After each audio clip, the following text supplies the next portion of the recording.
Oh, we're rolling? All right, let's welcome to the After Sets podcast. SNL Legend Darrell Hammond.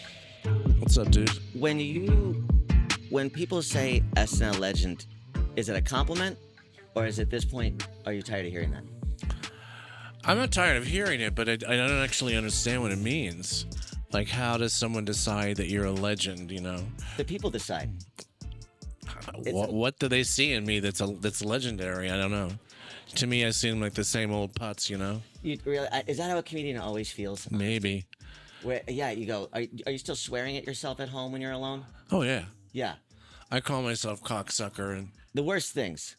fuckface. Things you wouldn't say to other people. You Yeah. say to yourself. It's interesting you should say that. I mean, tonight I said to myself, I said, "Fuckface." Oh damn. Yeah, yeah. Is it? I was writing a new joke literally yesterday. I haven't even done it on stage yet. Where I have like almost resentment Tourette's. Like you ever just like brushing your teeth and you just go, "You cocksucker," and you're just talking to some. Did you ever watch the show Deadwood? Yes, of course. And there was the Asian man who ran the pigsty, right? And they used to Yes. bring people over there for bodies to disappear.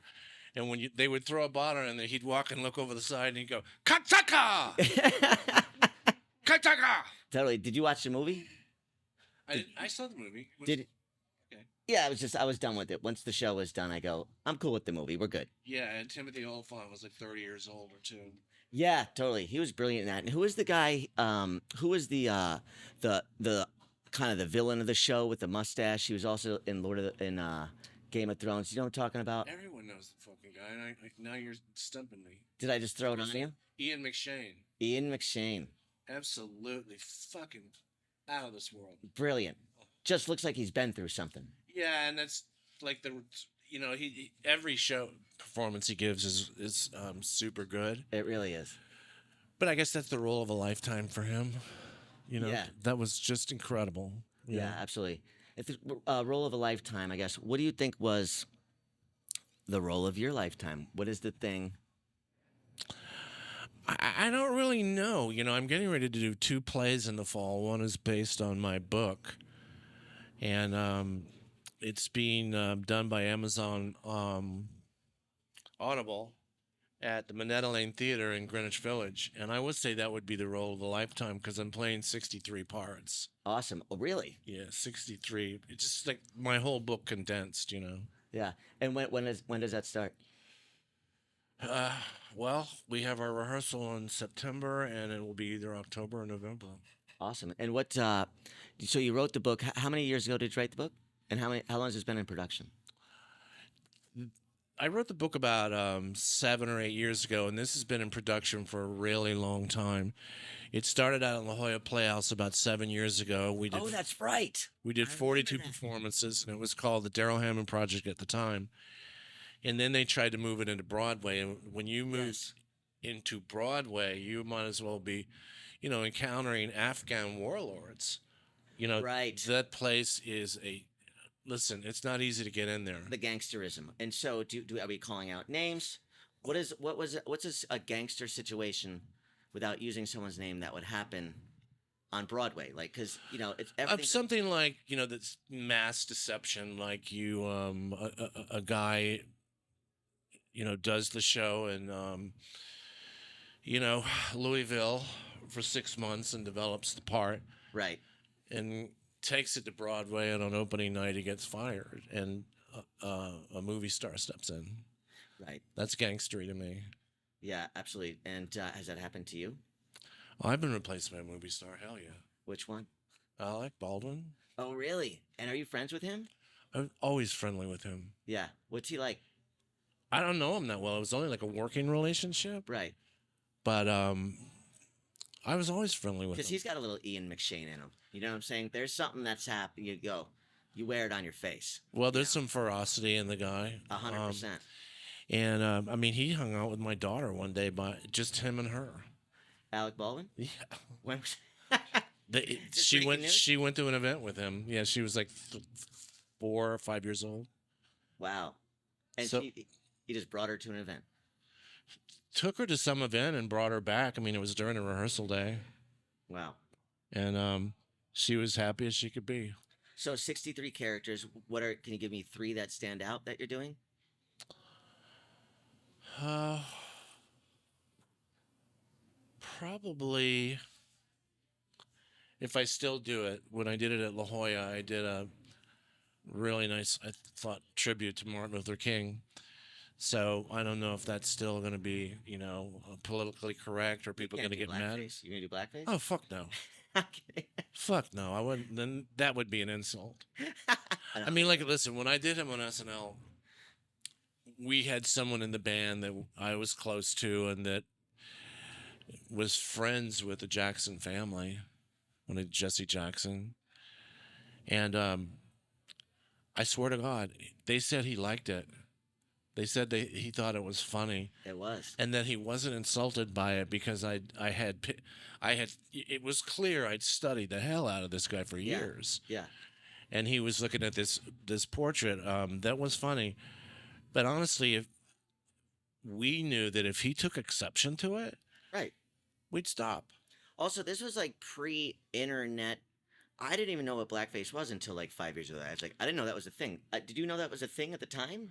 No, and but it was interesting that the 6 or 7 lawyers that came in to decide on what color my face should be exactly. I mean, there were all these different shades. They brought like a paint. Yeah, because they were so scared about it. And look, I loved his work in the 1988 Democratic National Convention. I loved his speech. I loved the money and the civil rights things that he done. Nobody wants to put a stop to that. And if he thought it was impeding him, we would have stopped. 100%. You know his underrated political mind? Al Sharpton, when he was at his best. Do you remember when he ran for president against George Bush Jr.?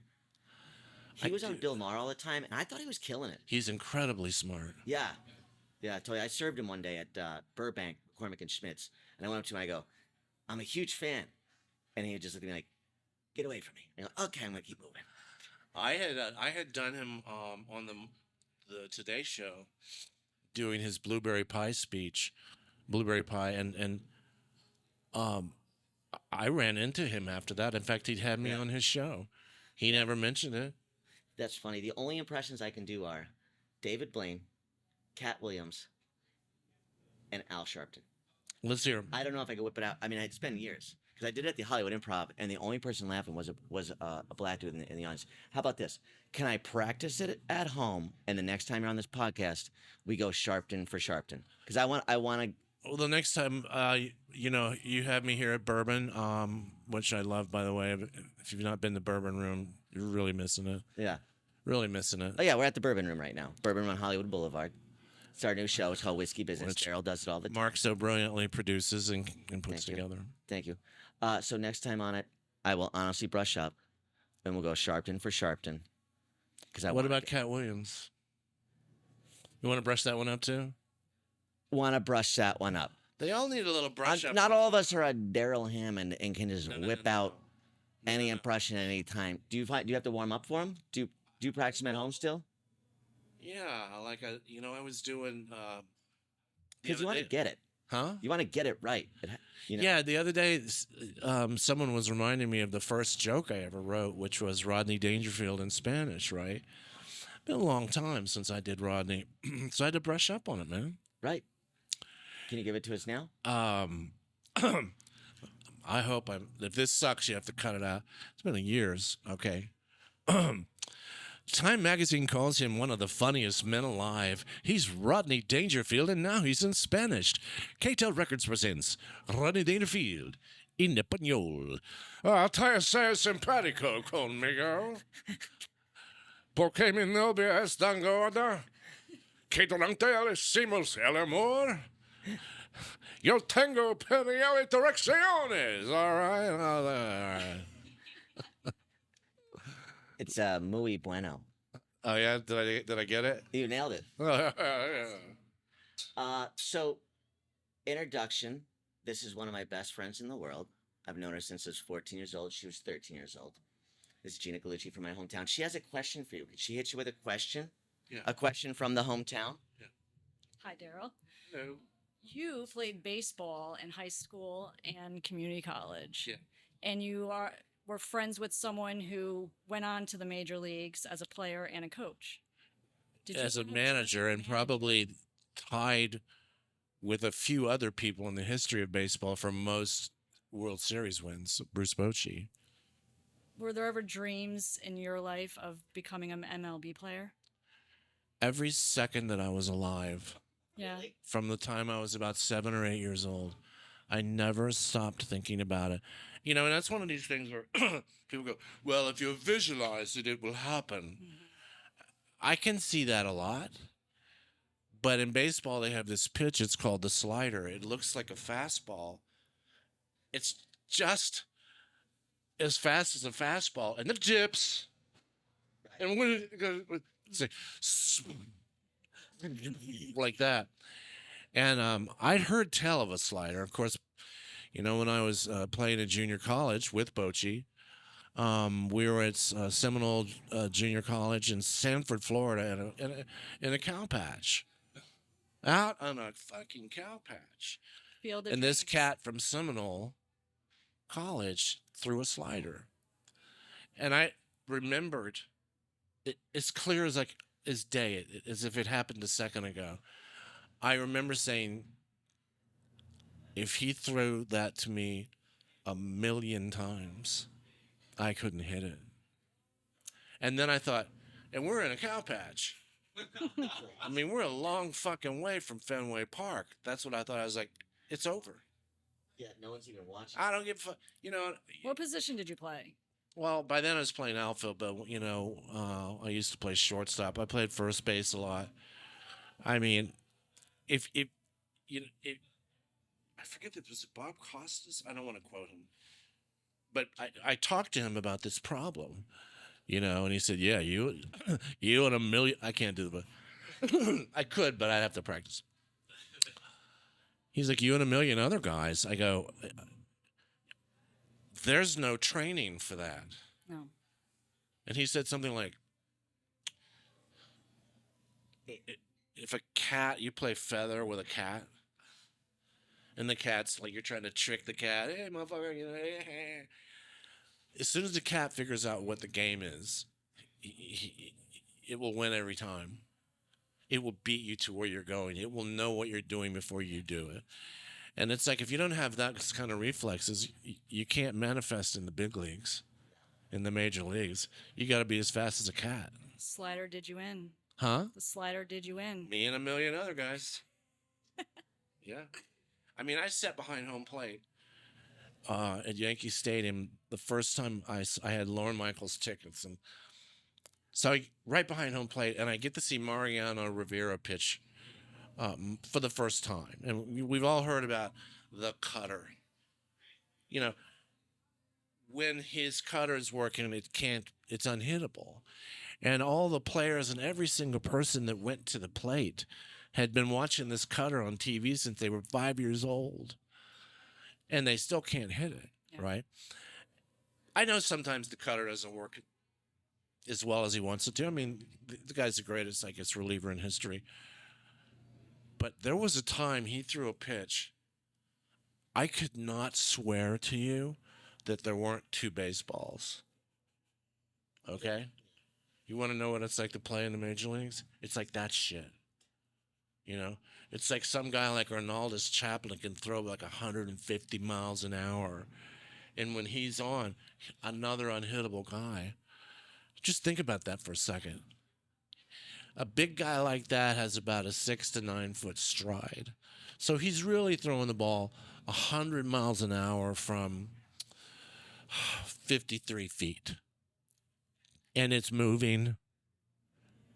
It's not just straight. It's like, here's the tell about that day. Bochy did hit the guy. You know, he later went on to be a major league player. Mm-hmm. He hit the guy, no fucking problem. Right. You were a college teammate with him? Is that what you said? Yeah, junior college. Oh, cool. Yeah, he's an incredible manager. Plus, 3 World Championships so far, and maybe one more. You don't know. yeah. Plus, it's, you know, a college baseball team next to a cow field. It's hard to hit a slider when you're on mushrooms. Did you try it not on those? No, I didn't do mushrooms back then, but I drank sometimes, and Yeah. We were talking today, first concerts you ever saw. What was your first concert you ever saw? um, it's probably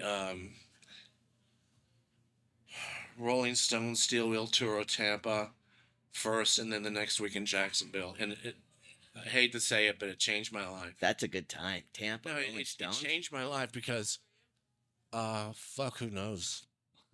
You know, 30 something. Your first concert when you were in your 30s? Yeah. And it changed your life. I'll tell you why. Because when Mick Jagger came out and opened the show with Start Me Up, Mm-hmm. I swear to you, it was as if he'd never said those words before. Right. He spoke them so honest and so fucking vulnerable. And I'm watching this, I'm going, I mean, first of all, it's unbelievable when Jagger's on, right? But second of all, I would swear he didn't know the words to this song. Right. I would swear he's having an experience up there. Yeah. Like, I have to tell you something, and if you don't get it, I'm going to die. And I thought to myself, and then I saw him the following week in Jacksonville, just the same performance, right? The same choreographed, studied mastery of his craft. Yeah. But he did the same thing 2 weeks in a row. Yeah, of course. Well, why wouldn't you? Yeah. But both times, it sounded like he never sang this song before. So I thought, I know I'm not going to be that good, but I want to make that my model, Yeah. that I don't bomb. Yeah. When I don't have it, when I'm stale, I'm Yes. going to do like Mick. Yes. I'm going to do what I did the last performance. Muscle memory. Right. Yeah. So, that really helped me over the years. He was just one dude. Did you meet him? I met him briefly at SNL. I Yeah. was going to play Karl Lagerfeld in a sketch, and an intern came up to me and said, hey, Mick Jagger wants to play your part. Well, think about that for a second. Someone's going to play your part. I remember that. Someone's going to play your part. Yeah. And I thought, Mick Jagger? Yeah. Wait, Mick Jagger. He's a naturally funny guy, though. How'd He you do wants to play my part? She goes, yeah. And I go, good. Fuck yeah. Oh, fuck yeah. it? Yeah. Oh, hell yeah. Mick Jagger's going to do one of my... Mm-hmm. Yeah. I am so good with that. And he came up to me, and I'm not going to do a Jagger impression, but he came up to me, and he thanked me, and I was like, fuck. I mean, it was like someone came out of a fucking personal pantheon come to life. I'm like, he's standing right in front of me. And I've been thinking about this guy's performance every night for years. Like, this is what I gotta, that's where I'm going. You know what I mean? It's like, and he said, he'd like to have a go at it. And I'm like, fuck yeah. I'd like to have a go at it. Yeah, you Dang can it, pull it man. off. Karl Lagerfeld, knock yourself out. When you were on SNL, there was like, did the Al Gore team talk to you about the negativity of your impression of him and then ask you to change it? Asked me to change it? Yeah. No. But they, I think it was Frank Rich from the New York Times called me and said, so Gore's studying you. That's very meta. I'm like, Someone studying their impression. Like, what can I Al do better? Gore, the presidential candidate, is studying me? Huh? I mean, that's one of those things that, like at SNL, you get the sensation that, like this woozy sensation that something is awry in the scheme of things. A presidential candidate studying me. I mean, I've been to jail and shit. Yeah, totally. It's like wag the dog watches the cat. It's something very weird about someone watching someone doing an impression of them. And then He wanted, because when I studied him, Gore was one of these guys who did what his coach told him to do. All his coaches. There have been a Right. number of them. And he was including techniques offered by 3 different coaches. right. Like Bush, for instance, he had coaches and didn't use them. You know, he had a spontaneity and a vulnerability to him that people couldn't take their eyes off of. Yeah, he still does. You're right about that because it is kind of a performance in your presence. You are performing up there, and you could not take you did have to watch George Bush. Not that I voted for him either time, but you're right. When he turned it on, and he didn't. I didn't have the visceral hatred that I have for this last human being who tried to overthrow the government. But with George, it was you knew you just like everyone said. You wanted to have a beer with him, just didn't want him in that office. He was, I used to say, use the phrase utterly himself. Right. He was so natural. You know, they say you don't want to share a Broadway stage with a baby or a dog because Yeah. they're utterly themselves, Yeah. right? He was like that. And I know you don't like Trump, but Trump mastered that to some degree Yeah. as well. Totally. Um, And Cats Online. yeah, Yeah. because look at the most notable orators in history. They don't talk like other people. Yeah. You're right. Somewhere along the way, a speech coach said, "You're doing this fucking wrong, Mhm. Winston Churchill. Yeah. You don't know what the fuck you're doing, Adolf Hitler." You know what I'm saying? You don't know what, and all they're doing is doing it the way God told them to do it. Right. Same with W. Or the voices inside their head. We have another. Haley, you want to do a bucket list question? Yeah. What's up? Can we have Haley come in? Yeah, is that cool? Thanks, Gene. Gina Gallucci. Good job. Hometown question. So this is we work with a company called Bucket Listers. They help us promote the show, and they have they do events all over the world. And this is Haley from Bucket List. She helped us with our Palace Theater show, and she's helping us with this entire weekend because we're doing 5 shows this weekend with Gabriel Iglesias, Nick Kroll, Pat Oswalt, Jim Jeffries, Darrell Hammond, Todd Barry, and so we needed. Wait, I'm on this weekend? Yeah, you were just on now. Oh. You just did a show. And this is Haley from Bucket List. Oh, sure. He has a question. Okay, cool. All right, so Bucket Listers, we put together What's that? Bucket Listers, my company. We put together guides of the best things to do in each city that we're in. For LA specifically, what is your favorite thing to do in LA? My favorite thing to do in LA is go out to dinner. But I have the advantage of going to and being a part of and being able to watch the very best shows there are in this city. I mean, from the Comedy Store to the Bourbon Room. I mean, improv. I'm either in the show or I'm watching the show. I mean, I love theater. I love entertainment, you know. When I was in New York, I went to Broadway as often as I could, but out here, you know, it's comedy. It's the best comedy. Yeah. It's as good as comedy is going to be. As you know, as great as New York. I mean, this is just the best. These 2 cities. So then outside of LA, overall, what is on your bucket list that's next for you to check off? Well, this play that we're going to stage in the fall ran into some problems on its first turn on Broadway 6 years ago, and then a year and a half ago, Lorne Michaels at Amazon brought it back, and we're going to produce it, and COVID canceled it twice. 2 times. What's the name? I don't think you mentioned the name of it yet. Of the play? Cray. Like Cray. You had a longer title before, didn't you? There was the Darrell Hammond Project. Yeah. Wasn't there a whole one that was a sentence? Am I out of my mind? I introduced you one time, like my book. What did you have a book called that? God, if you're not up there, I'm fucked. Yeah, that's the name of the book. Yeah. I was going to call it Message to Mia, Darrell Hammond Project, Hibiscus. There were lots of titles that we played with, but Cray's the one that the director Chris Ashley likes the most, and he's the Tony Award-winning director, and the guy really knows what he's doing. He's fantastic, and he's as hard as a football coach. When you're training for this Broadway show, the dude is as hard as a football coach. I played high school football badly, but I played. And this whole thing of, I remember one time I'm sitting in the corner, and he goes, "You're really beat, aren't you?" Yeah. I'm like, I don't know if I can walk another step. And he goes, I'm sorry. Again. So you played high school football poorly. I did as well. Yeah. I think that's an important part of being a comedian is you go, I was on the team, 3rd string, important part, making people laugh, and they keep you on the team. Did you learn anything from your high school football experience? Well, by impersonating the coaches. I was a favorite at any party, and it's an immediate icebreaker for any woman yeah. you might want to meet who will later find out you're just a drip. But in the very beginning, she likes the impression of the coach. Hell yeah. Yeah, that's a good icebreaker for high school. Did you get laid in high school? I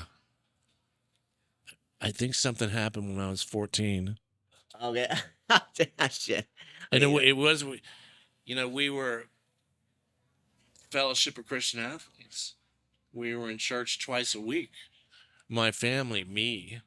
My mom could quote the Bible. I mean, we were in Bible study, went to vacation Bible school. And that particular time, at least in that part of the world, no, you didn't tell your kids what sex was. Right. You see what I'm saying? We didn't actually know. We had a vague idea that something goes in something and stuff like that. And one night, I was on the beach and it happened. And it scared the living shit out of me because I thought I'm going to hell. Really? I'm going to fucking hell, man. Yeah, Bible study vacation. As good as it sounds? It was Vacation Bible School. And we actually, oddly enough, have bucket listers here. What would you charge for Bible study vacation? Some people might really love it. Some people would.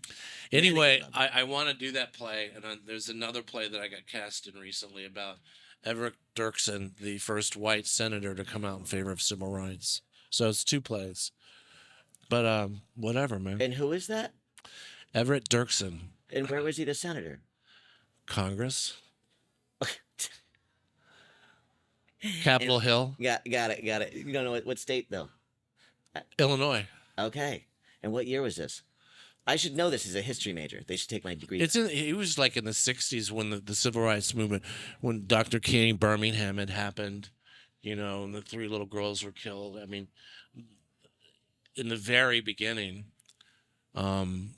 he saw it and jumped on board with it. And the play sort of reveals why. Why does the white guy want to help the black guy? No shit. What's that all about? And think of the shit that's going to come his way because he's doing that, Yeah. So that's what the play is about. Yeah. And you're a reader. What are you reading right now? I always have a cowboy book going, but I started reading this book about the basic principles of success. Because I try to read fucking something interesting once in a while. I read Grapes of Wrath recently. Really? How was that on the brush up? I remember that in high school. Yeah. Hey, man, it's as great as ever. And it reminds me so much of today with AI. The Grapes of Wrath, is this too boring? No. It's just like the book is about what happens when someone invented a tractor, right? What that did to planet Earth. Right. Something that can do the work of 100 men. Right. In just a few hours. Right. Just tearing. So you had legions and legions and legions of people who were instantly made irrelevant. Yeah. Right? That's happening today. So you see the AI is, appearing in all kinds of places. Here for it. Universal income. AI could bring that. They go, just give me $600 a month in free rent, and you'll never hear from me again. What does that mean? Because if AI is doing the work for you, then you no longer have to go to work to raise money to get food. And I think if, because they're thinking about universal income in Italy, giving everyone just no matter who you are, you have a debit card with $600 and just see what you do with it. Free rent? And free rent. Our sound engineer is currently between apartments with stuff in a, let's say, storage unit. But incredible. The storage unit is on Fairfax, so it's nice. It's more bougie than you'd think. It's bougie storage unit. Have you heard of it? No. It's great real estate. Haven't heard of it, but it sounds intriguing. Yeah. What's next for Darrell Hammond? These plays, and then I'm going to write, I have a New York Times bestseller that I wrote, and now I'm going to write a second book called Monsters Also Cry. And it's about the woman in New York who concealed from me that she was a hooker and was there only to take my money. But it's the notion of someone has the head on the pillow next to you and is saying to you, my soul is in love with your soul. Right. Tears in her eyes. Scorpion and the Frog, baby. How But I didn't know she was. I said that to my shrink here. I didn't know she was a prostitute. She goes, is. They don't really stop. Yeah, she is. She's in the back right They now. try all kinds of ways to stop, but really the surge of power they get when they turn a trick is irresistible to them. Yeah? Yeah. That's the mindset of it.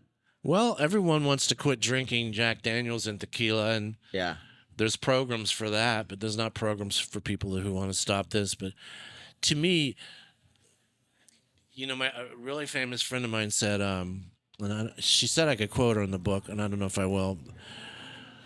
She said, a career prostitute concealed from you that she was a career prostitute.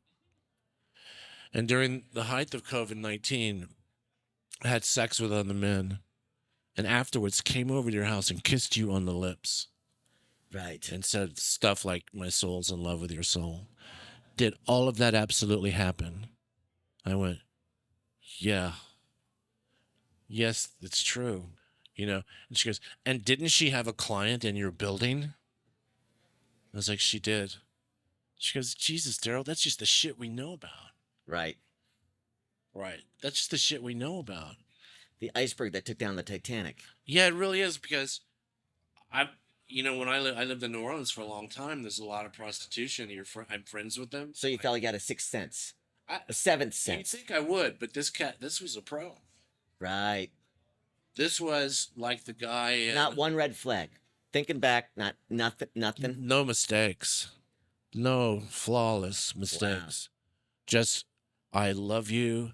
I love you. I love you. Let's spin it positive, get her off the street, and have her teach a course at the Learning Annex. I want to have her work for the U.S. Army, for the military, Doing? and get like 100 like her and send her into the country that we want to conquer. And brother, it would happen. Which country we I going mean, first?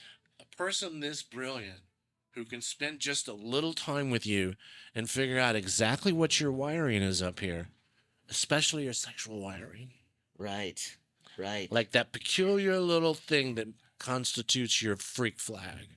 Right. And no one else has ever been able to do it. And she comes in and starts doing that. That with the constant I love yous, I mean, you're going to let that go on for a while. Yeah. Right. And it wasn't until the final day where, we ran into one of her clients that I knew this was happening. Really? Oh, you could tell by the vibe? Or it was just... Because he was looking at me like I would have been looking at him if I saw him with her. Yeah.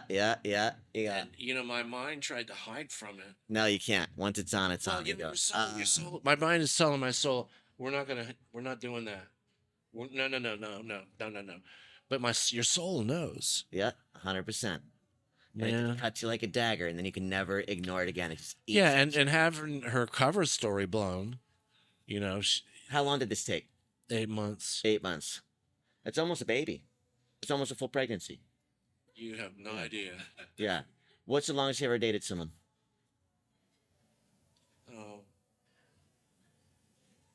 Years. Couple years, 3 years. Yeah, it's me too. I get two to 3 is when I've cut it off.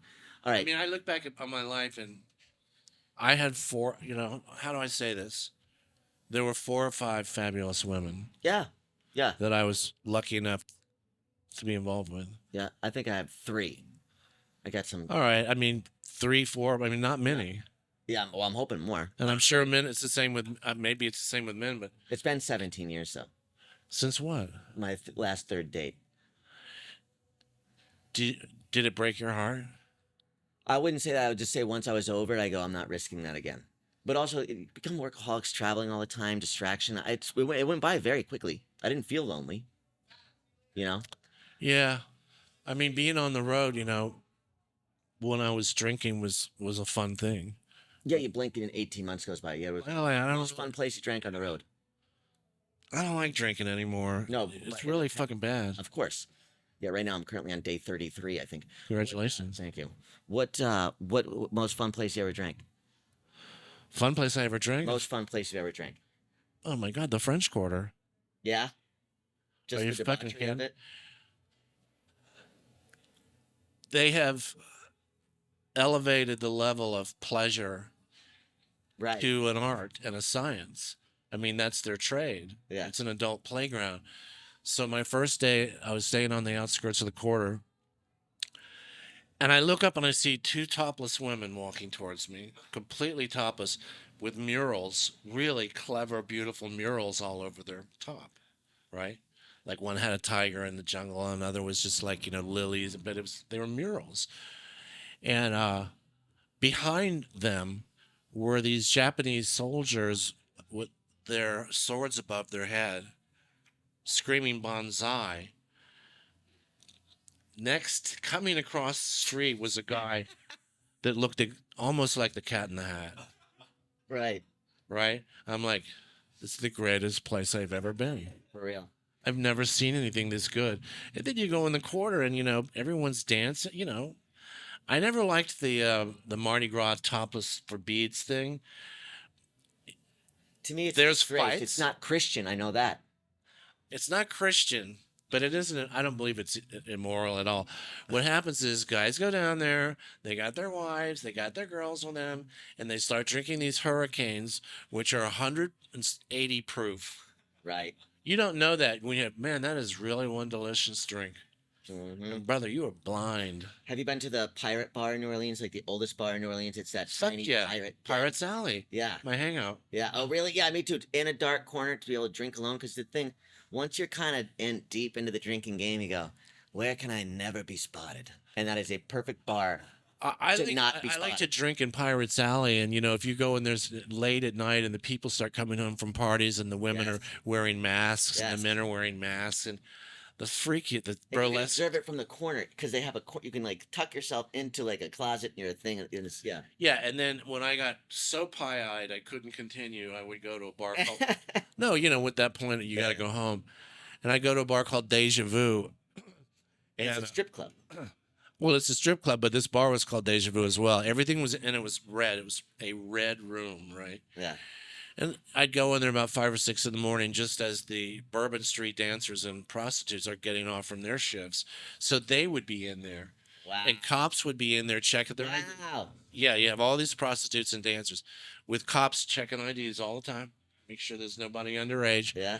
So I started having breakfast with this prostitute named Aberdeen, who was a man and a woman at the same time, right? Yeah. Which is a huge industry in the French Quarter. I mean, it's a big fucking deal to see the people come in from all over the state of Louisiana in their fucking Corvettes and Mercedes Benz for a woman with a penis, right? And she was really cool. She was the first day she saw me. Like I have scars on my wrist from when I used to cut myself, and she was like, she looked at me one day and she said, I tried to kill myself once. Wow. And I'm like, really? She goes, yeah. I tried to hang myself with my friend's copper pipes. The pipes collapsed and the water shot off all over the house. And my friend said, motherfucker, you gonna pay for that shit. I said, motherfucker, I just tried to kill myself. I ain't whipping out no checkbook. And then she takes like a long drag off her cig and she goes, that's when I got my titties. You get it, right? That's when I did my game changer. Right. That's when I went back to college. That's when I quit smoking. No shit. And then she became a because she wanted to kill herself because she was a dude and she really wanted to be a woman. And she goes, and that's when I finally, like, that was the breakdown. You're saying that you have to have a breakdown to have a breakthrough? In New Orleans, it's a content of character city, and every form of sexuality is fine. Right. Even exalted. I swear to God, man, it's anything you want to be. Just don't be fucking with other people. You get the full detail at the car wash. Huh? You get the full detail at the car wash. I don't know. I'm thinking of options for sex in New Orleans. I don't know. Oh no, there used to be places down there where you could go in and tell them, I want this tonight. This is what I want for tonight. Like a theme. Yeah, you can't get that on Uber Eats. Any sexual fucking fantasy you want. And it was very tightly controlled and policed. Yeah. It's an adult playground. Is there bucket lists in New Orleans? I'm going next week to New Orleans for a bachelorette. I've never been. So what should be on my bucket list for next week when I go? Go to the for food and drink. Go to the Vampire Room. Okay. But the best in the city, Pirates Alley. Yes. The Vampire Room Vampire Room is right across the street from Pirates Alley. Okay. So you have a few pops at Vampire Room. Then you wander over to Pirates Alley for absinthe. Do you like absinthe? I do when I'm going at it. Yeah, of course. You're going to have a wild night, and usually a very safe night, because they can't have people getting ripped off and beaten up down there, right? I mean, wherever they're focusing their cops, they can't have. Like my first day, I was in a bar, and a guy had a suitcase, a briefcase open with weed, and there was a guy sitting next to him, and he had cash in his hand, and the cop walked by him and said, "How you doing?" Kept walking. So afterwards, I walked outside. I was like, "I'm new to New Orleans. I love it here already. Can I ask you, what do you bust people for?" He goes, "Hitting, stealing, non-consensual stuff, right? Forcing someone to do something, stealing from them, and hitting. You know, it's the French Quarter. That makes sense. That tracks. It's the fucking French Quarter." Darrell Hammond, where can we find you online? I don't know. Online. We just Google you. You can also find you here. You're probably our most frequent comic, you and Doug Benson. And we're Dusted Company on Instagram. And what's your Instagram? It has like an extra letter in it, right? Isn't it like Darrell C. Hammond? Yeah, something like that. Yeah, I think I have that correct. I do our social media. All right, that's Darrell Hammond, folks. Thank you.